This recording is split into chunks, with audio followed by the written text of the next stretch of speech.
તો આશા રાખું છું કે તમે બધા સહકુશળ હશો. હું પણ સહકુશળ છું. આજે 22 ફેબ્રુઆરી 2026નું કરંટ અફેર લઈને તમારા માટે હાજર થઈ ગયો છું.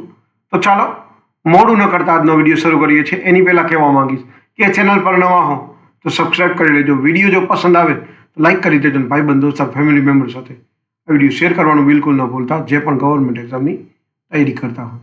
ચાલો મોડું ન કરતા આજનો વિડીયો શરૂ કરીએ છીએ. 22 ફેબ્રુઆરી 2026 કરંટ અફેર. પહેલો પ્રશ્ન છે, દુબઈમાં એઆઈ ઇનોવેશન સેન્ટર કયા આઈઆઈટી દ્વારા લોન્ચ કરવામાં આવ્યું? સાચો જવાબ છે આઈઆઈટી મદ્રાસ. બીજો પ્રશ્ન છે, કયા દેશના પૂર્વ રાષ્ટ્રપતિને મહાભિયોગની સજા સંભળાવવામાં આવી? સાચો જવાબ છે દક્ષિણ કોરિયા.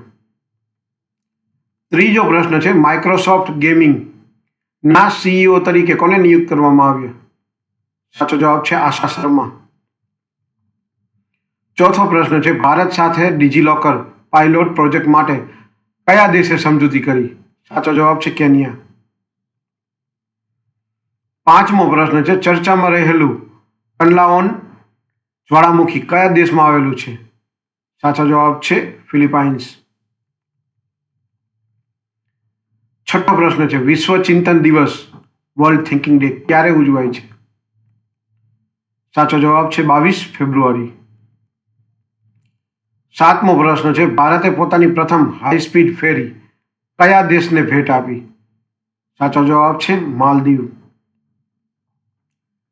આઠમો પ્રશ્ન છે, ભારતની સૌથી મોટી lithium ion battery giga factory કોણ સ્થાપિત કરી રહ્યું છે? સાચો જવાબ છે વારી એનર્જી, આંધ્રપ્રદેશમાં જે આવેલી છે. નવમો પ્રશ્ન છે, મિલાન કોર્ટિના 2026 શિયાળુ પેરાલિમ્પિક માટે રશિયન ખેલાડીઓ પરનો પ્રતિબંધ કોણે હટાવ્યો? સાચો જવાબ છે આંતરરાષ્ટ્રીય પેરાલિમ્પિક સમિતિએ.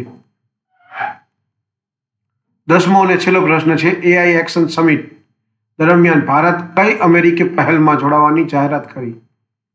સાચો જવાબ છે ચિપ્સ એન્ડ સિલિકોન પહેલ. તો આ હતા 22 ફેબ્રુઆરી 2026ના કરંટ અફેર. જો આવા જ વધુ કરંટ અફેર તમારે જોતા હોય તો અમારી ચેનલ સાથે જોડાઈ રહો અને ગમે તો વિડીયોને લાઇક અને શેર કરતા રહો. પરીક્ષાની તૈયારી માટે દૈનિક અભ્યાસ જ સફળતાની ચાવી છે, યાદ રાખો. આજ માટે આટલું જ. જય હિન્દ, વંદે માતરમ દોસ્તો.